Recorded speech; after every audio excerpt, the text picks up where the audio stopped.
good morning, or good evening, or good afternoon. Have a good day or have a good weekend. It depends all upon you and when you are. Chapter 10. Identifying and experiencing our feelings. Becoming aware of our feelings and constructively dealing with them is crucial in the process of healing our child within. People who grew up in troubled or dysfunctional families don't tend to get their needs met.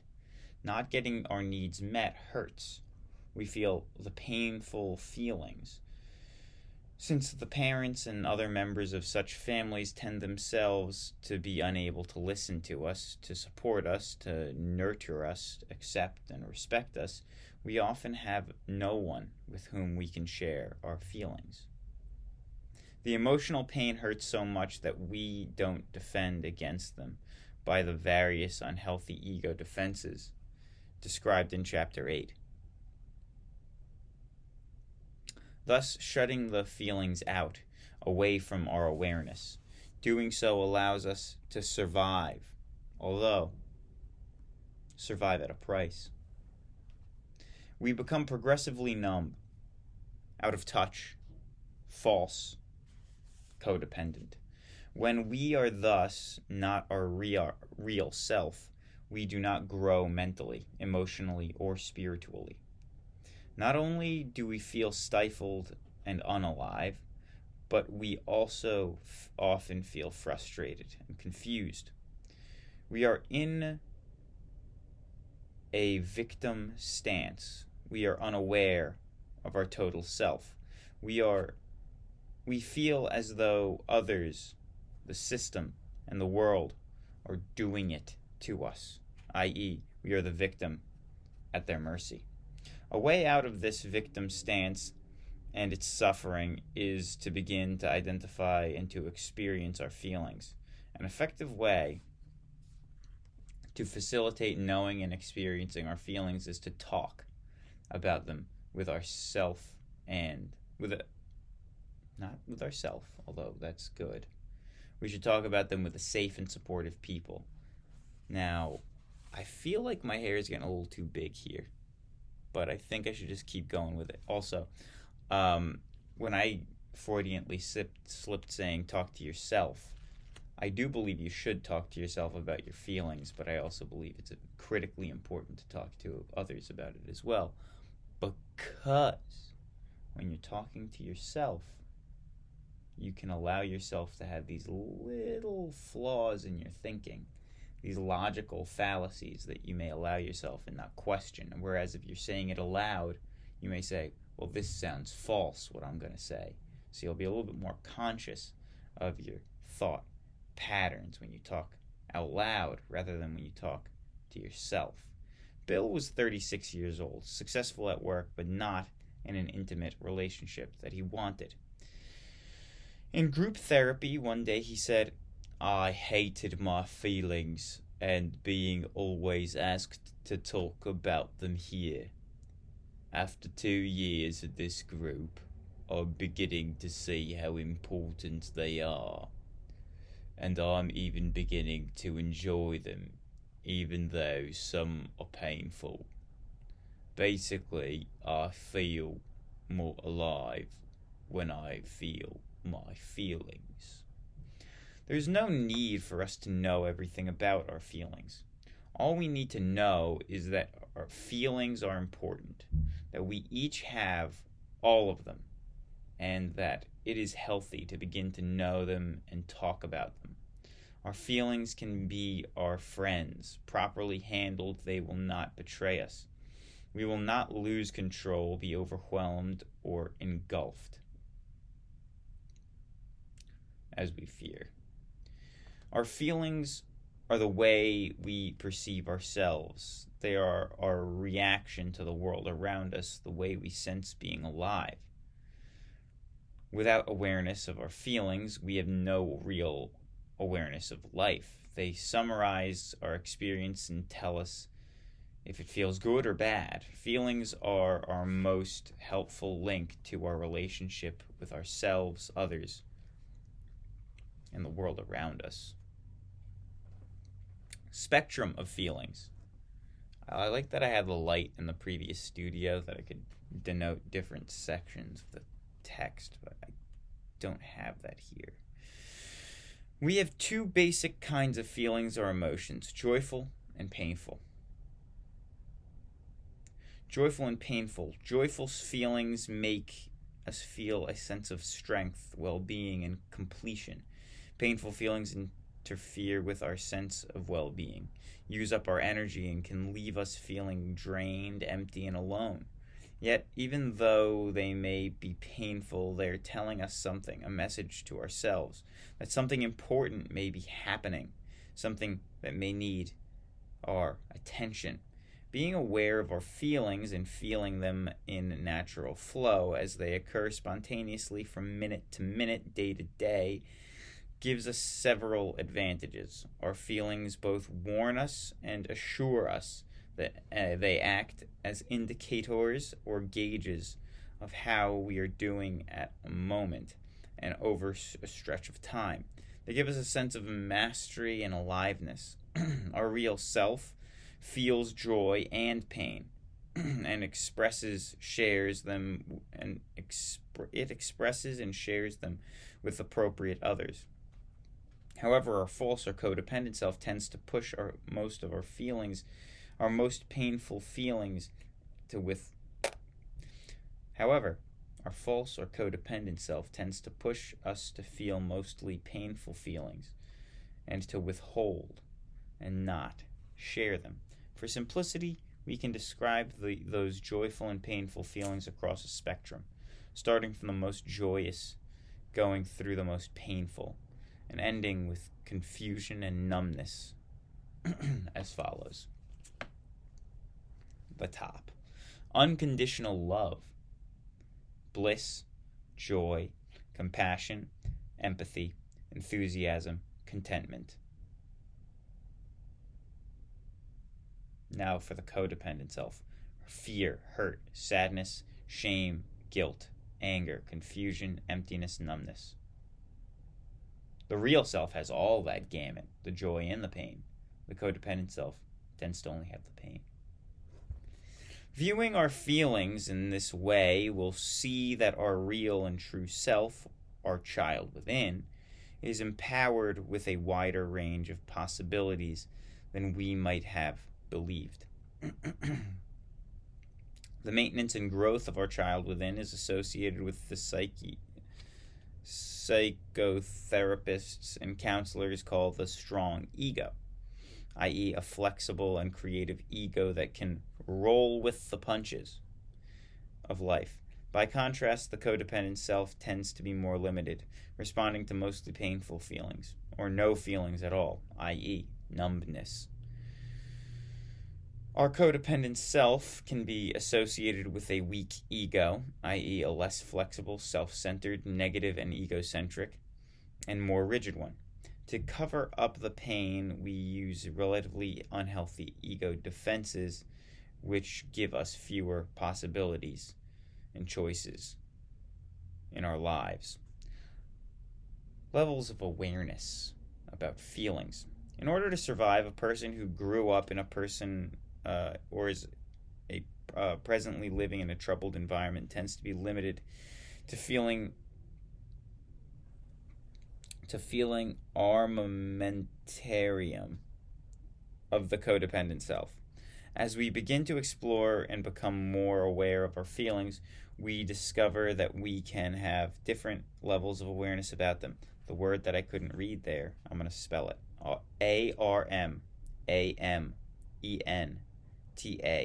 ARMAMENTARIUM. You can spell it. Closed about our feelings. When we cannot feel our feeling, we are closed in our ability to use it. And we'll talk about that on table 8 here. At that stage, not only do we not know the feeling, but also we are unable to communicate the condition of our true self. While we may be talking superficially or even reporting facts, our interpersonal interactions and our ability to experience life and grow is very low. We can call this stage of growing and sharing our feelings level 1, beginning to explore. At level 2, we can begin to explore our feelings. We can become guarded in sharing our newly found feelings, and they may come out in conversation disguised as ideas and opinions rather than actual feelings. At this level, interactions with others and our abilities to experience life and grow remains low, but it is greater than where we were at level 1. While most people have feelings and often like to express them, most of them do not do so and thus live their lives in low awareness and sharing of their feelings, limited to functioning to level 1 and level 2. This limiting use of feelings is what the codependent self is accustomed to. Exploring and experiencing. As we begin to know our true self, we begin to explore and experience our feelings at a deeper gut level. Here, we are able to tell others as feelings come up for us how we really feel. By doing so, we can have much interpersonal interaction with people who are important to us and can experience our life more. We thereby grow mentally, emotionally, and spiritually. When we reach the third level of our feelings, we are better able to experience intimacy with another. Sharing our feelings. However, sharing our feelings with another is like a two-edged sword. First, we may share them with someone who does not want to listen. They may themselves be functioning at level 1 or level 2 and be incapable of listening. Or they may appear to be listening but are preoccupied with their own agenda, which is entirely different from ours. Or even more painful results could have happened. We could share with someone who is not safe and supportive, and we might be rejected for sharing, and we may even be betrayed. The difficulty in sharing feelings is shown in the following Table 8. Levels of awareness and communication of feelings with guidelines for sharing. Our feelings. Closed, beginning to explore, experiencing and expressing, open, expressive. Let's go to closed. So closed, communication, superficial conversation, reporting of facts. Closed, self-disclosure, none, or obvious facts. Interpersonal interactions and ability to grow in a closed sense. None. People with whom to share our feelings who are not appropriate in closed conversations. Selected people. Who are appropriate, most people, because you're not really saying much, right? Beginning to explore, which is level 2 of communication of feelings. Communication, style of beginning to explore. Ideas and opinions to please others. Self-disclosure, guarded, accidental self-disclosure. Interpersonal interactions and ability to grow. Little, but some. People who are not appropriate to share our feelings with. People who do not listen. People who are appropriate. People who listen. Third level, exploring and expressing. This is the communication feeling level 3, exploring and expressing. The communication can be genuine at a gut level. Self-disclosure can be willingness and openness. Interpersonal interactions and ability to grow. There can be much. People who are not appropriate to share with. People who betray or reject us. People who are appropriate to share with. People who are safe and supportive. And the last level, our feeling expression. Open, expressing, observing. Communication is optimal. Self-disclosure, complete with life-enhancing qualities. Interpersonal interactions and ability to grow, most. People who are inappropriate to share with. People who betray us or reject us. People who are appropriate to share with. People who are safe and supportive. Ken was 34 years old, salesman, who grew up in a family where his father and brother were actively alcoholics, and his mother was a co-alcoholic. In his therapy, he spoke of how he had recently set limits on his brothers attending a birthday celebration at Ken's house by asking his brother not to drink or use drugs at the occasion. When asked about how he felt about his brothers potentially disrupting the party since that was his pattern in the past, he told the group that he felt fine about it. The group members asked him how he really felt, and he said, "Well, fine. But I told you this today to get your feedback." The group continued to ask him about how he really felt. Gradually, he realized that he had been blocking and suppressing fear, anger, frustration, confusion, and he told that to the group. Ken took advantage of being in the therapy group by using them as a mirror, asking them for their feedback. He had been in the group for 3 months at the time and was beginning to trust the group as being a safe, supportive place and a resource in which he could air his concerns and confusions. He used the group to help him to discover an important part of his true self. When we share our feelings, it is most appropriate to do so with safe, supportive people. Early in recovery, people who grew up in troubled and dysfunctional families may want so much to share what they get, but they get rejected, betrayed, or otherwise get in trouble by telling others indiscriminately about their feelings. They may find it difficult to learn about what is not appropriate to share when it comes to feelings with everyone. How do we decide who is safe and who is not? One technique is the share check. Share. When we have a feeling that we want to share, but perhaps aren't sure of who is safe and who is not, we can share just a bit of our feelings and with selected people. Then we check their response. If they don't seem to listen, or if they try to judge us, or if they immediately try to give us advice, we may not wish to share any more feelings with them. If they try to individuate our feelings, or if they reject us, and certainly if they betray us by talking about us, and especially our confidences, that then they are probably not safe to continue sharing with.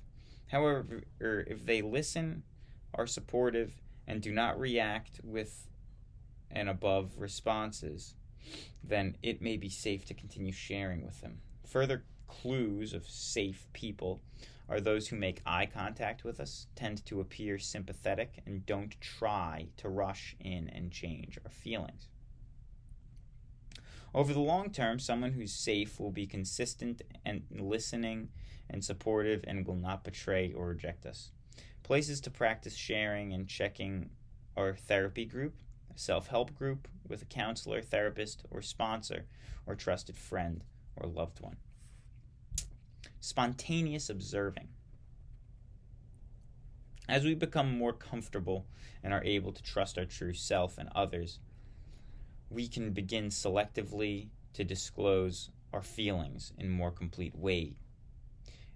As this kind of sharing continues and matures, we can observe our feelings more and more. Level 4. As we do so, we discover an empowering and healing principle. We are not our feelings. While our feelings are helpful and even crucial to our aliveness and our ability to know and enjoy ourselves and and others, we can, at the same time, simply observe them. Here we are at harmony with our feelings. They do not overtake us or rule us. We are not their victim. This level with our feelings is advanced. Transforming our feelings. Each feeling has an opposite. Check table 9. As we become aware of each painful and negative feeling, as we experience each and let go of it, we can transform them into joyful feelings. This allows us to experience the gratitude from transferring pain into joy, curse into gift. Our feelings work in concert with our will and our intellect to help us live and grow. If we deny, distort, repress, or suppress them, we only block and flow to their natural conclusion. Blocked feelings can cause distress and illness. By contrast, when we are aware of experiences, share, accept, and let go of our feelings, we tend to be healthier and more able to experience the serenity of inner peace that is our natural condition. Taking time with our feelings is essential to our growth and happiness, and the way of painful feelings is through it. The way out of painful feelings is through it. Our feelings are a vital part of crucial dynamic in our growth, i.e. our grieving. When we lose something important to us, we have to grieve to grow from it. And to close the chapter, table 9. Some feelings and their opposites. Painful feelings. Fear. Its opposite, joyful feeling. Hope. Fear and hope. Painful, anger. Opposite. Affection. Sadness. Joy. Hate. Love. Loneliness, community. Hurt, relief. Boredom, involvement. Frustration, contentment. Inferiority, equality. Suspicion, trust. Repulsion, attraction. Shyness, curiosity. Confusion, clarity. Rejection, support. Unfulfillment, satisfaction. Weakness, strength. Guilt, innocence. Shame, pride. What? Weakness, innocence. Guilt, pride. Shame, contentment. Emptiness, fulfillment. I like that list. A good deal. Goodbye. God bless. And goodbye.